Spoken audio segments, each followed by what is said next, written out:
Hello student, welcome to our class. Sir Imran account की class. हम dissolution of partnership firm के practical problem solve कर रहे हैं। हमने इससे पहले इंट्रोडक्शन और क्वेश्चन नंबर 1 से लेके क्वेश्चन नंबर 6 तक सॉल्व कर दिया है। यहाँ ऊपर देखो आई बटन आते रहेगा, आप वहां से भी चेक कर सकते हैं और नीचे डिस्क्रिप्शन में आपको सारे वीडियो के लिंक मिल जाएंगे। इसके पहले हमने final account, not for profit, bills of exchange, admission, retirement, death, ये सारे वीडियो हमने कंप्लीट कर दिए हैं according to the new syllabus of Maharashtra state board. आज जो हम करने वाले हैं वो है क्वेश्चन नंबर 7, जो कि आपके टेक्स्ट बुक में पेज नंबर 247 पे दिया गया है। बहुत ही सिंपल समय और बहुत ही आसान समय। ठीक है बच्चों, so without delay let's start our video.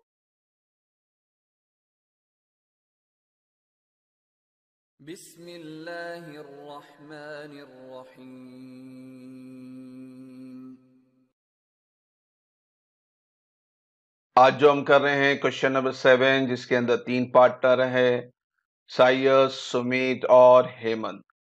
इनका रेशियो दिया गया है 2:2:1। They decide to dissolve the partnership form on 31 March. नीचे बैलेंस शीट दी गई है और एडजस्टमेंट दिया गया है। क्वेश्चन हमेशा चेक करें वो आपसे लेजर मांग रहे हैं या जर्नल। तो यहाँ आप देखें realisation account, partners capital account और बैंक अकाउंट। तो यहाँ पे उन्होंने आपसे लेजर मांगा है, यानी अकाउंट बनाना है हमें। तो पहले हम बैलेंस शीट टिक मार्क करेंगे, फिर एडजस्टमेंट डिस्कस करेंगे। तो बैलेंस शीट में सबसे पहले लायबिलिटी साइड, तो बैलेंस शीट को सबसे पहले हम टिक मार्क कर लेते हैं। लायबिलिटी साइड देखो बच्चों, क्रेडिट होता है, एसेट्स आपका डेबिट होता है, इसको ध्यान में रखें और ये सब में तो काम आएगा। अभी क्या है देखते हैं। कैपिटल कहाँ जाएगा हमारा, पार्टनर्स कैपिटल अकाउंट में, क्रेडिट साइड से सुमित और हेमंत। लोन लायबिलिटी है, क्रेडिटर लायबिलिटी है। तो लायबिलिटी हम लोग कहाँ लिखते हैं, रियलाइजेशन अकाउंट में, क्रेडिट साइड। अब बच्चों ये एक नई चीज है, ये पहली बार आ रही है, ये है बैंक ओवरड्राफ्ट।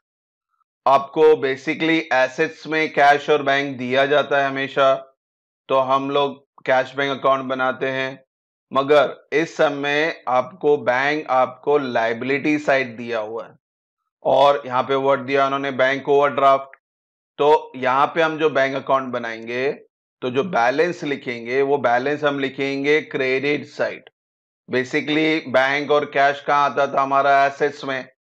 तो एसेट्स वाली एंट्री मैंने अभी स्टार्टिंग में बोला था डेबिट होती है, तो बैंक यहाँ आता तो बैंक में हम लिखते थे टू बैलेंस ब्रॉट डाउन, यानी डेबिट साइड। मगर इस समय आप देखें आपका बैंक का बैलेंस लायबिलिटी साइड दिया है। लायबिलिटी बोले तो क्रेडिट होता है, इसीलिए आप बैंक अकाउंट बनाएंगे और ये बैंक ओवरड्राफ्ट बैंक अकाउंट में क्रेडिट साइड लिखना है, बाय बैलेंस ब्रॉट डाउन। ठीक है, ये एक यूनिक चीज है इस सम की। ठीक है, अब चलते हैं एसेट साइड।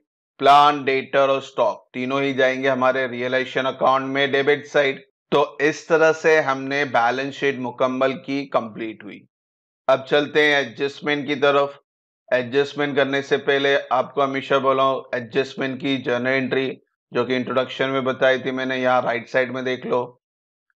ये 4 एडजस्टमेंट है और इतने ही एडजस्टमेंट आते हैं, तो प्लीज बच्चों इसको याद रखें। Asset sold, asset taken over partner, liabilities paid, liability paid by partner. और एडजस्टमेंट का फंडा हमेशा बोला हूं, क्या बोला हूं मैं, all the asset has to be sold and all the liability has to be paid.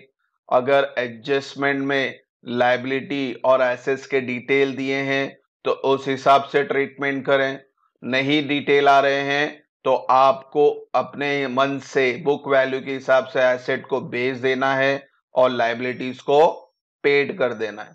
तो पहले हम सम चेक करेंगे कोई बच तो नहीं गया, उसके बाद ये रूल अप्लाई करेंगे। ठीक है, तो एडजस्टमेंट नंबर 1 बोलता है कि सायस to discharge loan and to take over debtor at book value.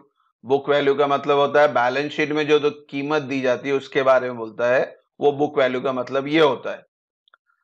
तो सायस ने पहले लोन डिस्चार्ज किया, यानी साइयस लोन पेड कर रहा है, तो लोन यानी लाइबिलिटी और लाइबिलिटी पेड बाय पार्टनर यानी एडजस्टमेंट नंबर 4 आपके दिख रहे जो एंट्री नंबर 4 ये अप्लाई होगा। क्या अप्लाई होगा? रियलाइजेशन अकाउंट डेबिट टू साइयस कैपिटल, यानी इस लोन का ट्रीटमेंट हो गया, इसको टिक मार्क कर लेते हैं। फिर साइयस लोन पेड कर रहा है और बोलता है कि डेटर में लेके जाऊंगा, यानी डेटर का पैसा वो कलेक्ट करेगा। तो अब बोलता है कि asset taken over by partner, तो एंट्री नंबर 2 लगने वाली है, यानी साइयस कैपिटल टू रियलाइजेशन।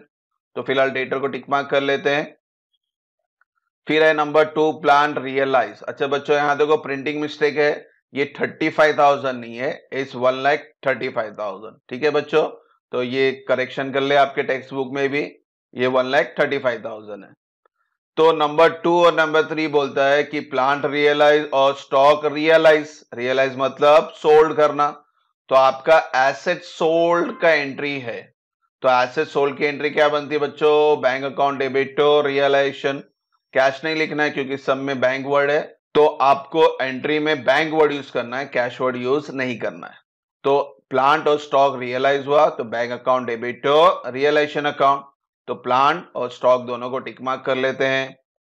फिर एडजस्टमेंट नंबर 4 बोलता है creditor paid off at a discount of 45, यानी क्रेडिटर आप पेड करोगे, उसमें से 45 रुपीज को माइनस करने के बाद दैट कम्स टू 8,955।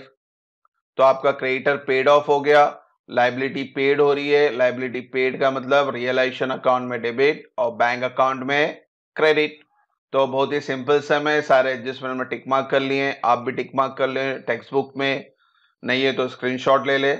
तो अब हम चलते हैं सम की तरफ। तो ये रहा हमारा format in the books of Shreyas, Sumit and Hemant. Realisation account, partners capital, Shreyas, Sumit और हेमंत, डेबिट क्रेडिट, और बैंक अकाउंट डेबिट और क्रेडिट।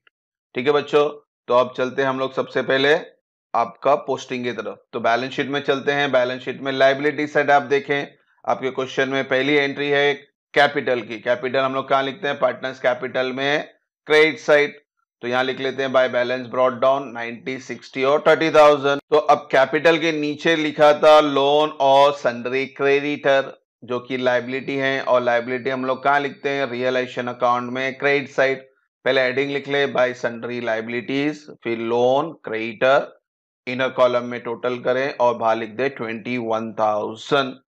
तो इस तरह लाइबिलिटी हुई। लाइबिलिटी के नीचे दिया था बैंक ओवरड्राफ्ट, तो बैंक ओवरड्राफ्ट में हम क्रेडिट साइड लिखना है। ठीक है, लाइबिलिटी बोले तो क्रेडिट, इसलिए हम क्रेडिट साइड लिख रहे हैं बाय बैलेंस ब्रॉट डाउन 39,000, और ब्रैकेट में बता दें बैंक ओवरड्राफ्ट है।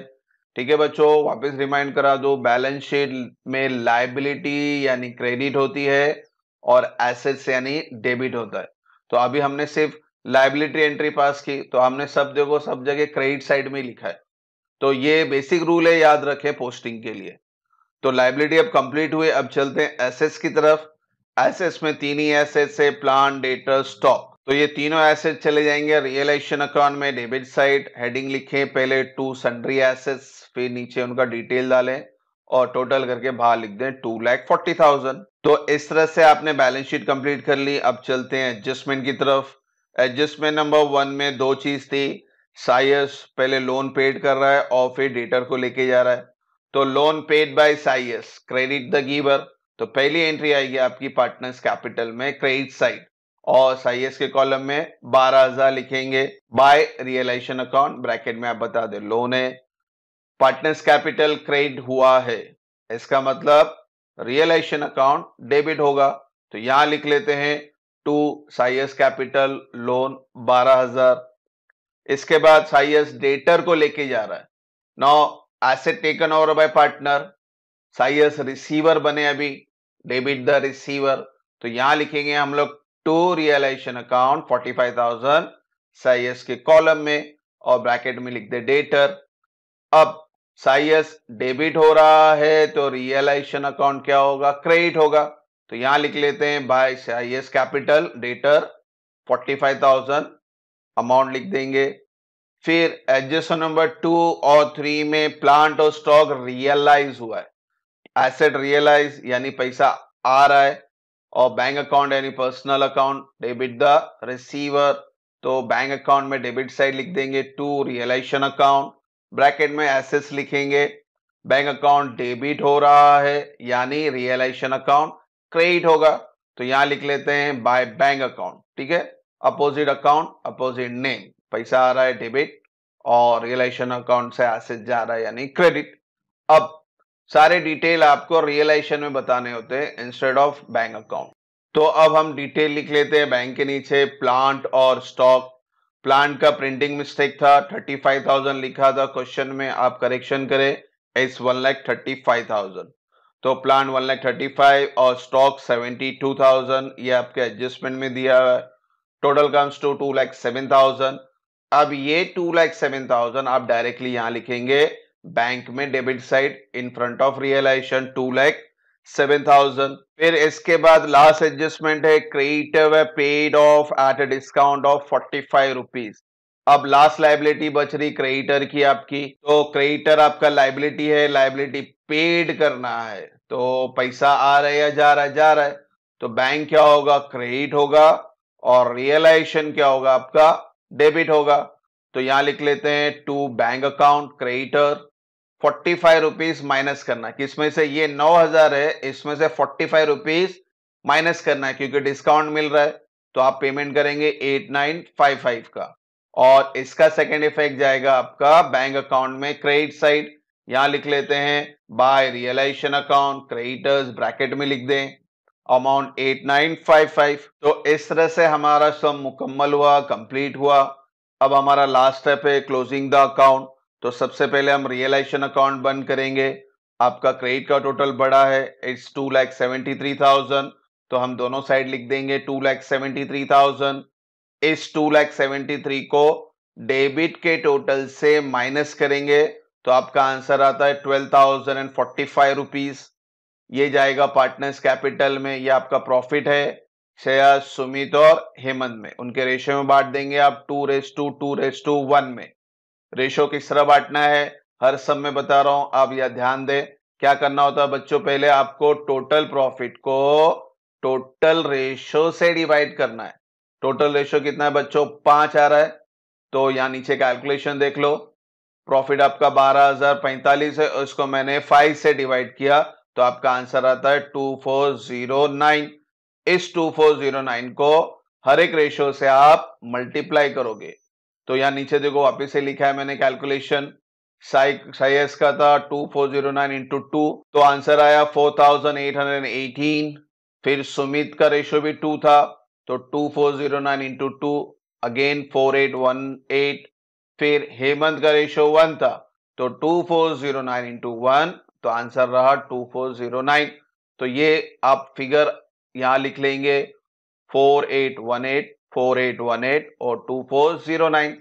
अब ये पार्टनर्स का प्रॉफिट है, तो पार्टनर्स कैपिटल में जाना चाहिए, अपोजिट साइड, यहां डेबिट में है, तो पार्टनर्स कैपिटल में आप क्रेडिट साइड लिखेंगे बाय रियलाइजेशन अकाउंट, ब्रैकेट में बता दे प्रॉफिट है 4818, 4818, 2409। तो अब हमारा पार्टनर्स कैपिटल पूरा एंट्री आ गई, इसको क्लोज कर लेंगे हम लोग। तो शेयर्स को पहले क्लोज करेंगे, शेयर्स का क्रेडिट बड़ा है, तो क्रेडिट का टोटल है 1,06,818, इसको 45,000 से आप माइनस कर दें, तो आपका आंसर आता है 61,818, और ये आंसर जाने वाला है बैंक अकाउंट में, तो इसलिए आप यहां लिख देंगे टू बैंक अकाउंट। इसी तरह से सुमित को क्लोज करते हैं, सुमित का क्रेडिट आता है 64,818, दोनों साइड लिख दें टोटल। अब डेबिट में माइनस करने के लिए कुछ भी नहीं है, यानी यही अमाउंट आंसर आएगा आपका 64,818।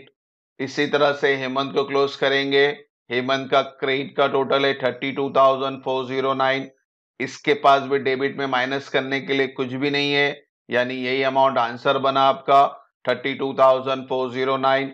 Now we will transfer this balancing figure of partners capital into our bank account on opposite side. ठीक है बच्चों, रूल याद रखिए, बैलेंस हमेशा अपोजिट साइड जाता है, तो शेयर्स का बैलेंस है 61,818, वो यहां लिख लेते हैं बाय शेयर्स कैपिटल 61,818। उसी तरह से सुमित का बैलेंस आया था 64,818, उसको यहां लिख लेते हैं by Sumit capital 64,818। Last one is Hemant balancing figure is 32,409। Again, we will write over here in bank account credit side by Hemant Capital 32,409. So this way we had transfer all the entry in our bank account. So last account we have to close, that is your bank account. तो इस तरह से bank का debit और bank का credit हम close करेंगे और दोनों साइड का आंसर क्या आना चाहिए, सेम आना चाहिए। तो दोनों साइड का आंसर आता है 2,07,000। इस तरह से आपका ये सम कंप्लीट हुआ, मुकम्मल हुआ। रिवाइज कर लें, इस सम में एक यूनिक चीज पहली बार आई थी, वो थी बैंक का बैलेंस क्रेडिट साइड यानी लायबिलिटी साइड आया था। तो हमने बैंक का बैलेंस क्रेडिट साइड लिखा बाय बैलेंस ब्रॉट डाउन, क्योंकि ये ओवरड्राफ्ट था। बेसिकली हर सम में कैश या बैंक का बैलेंस हमेशा हम डेबिट में लिखते हैं। रीजन है क्योंकि डेबिट में लिखते थे क्योंकि वो एसेट्स में आता था बैलेंस, इसीलिए हम डेबिट में लिखते थे।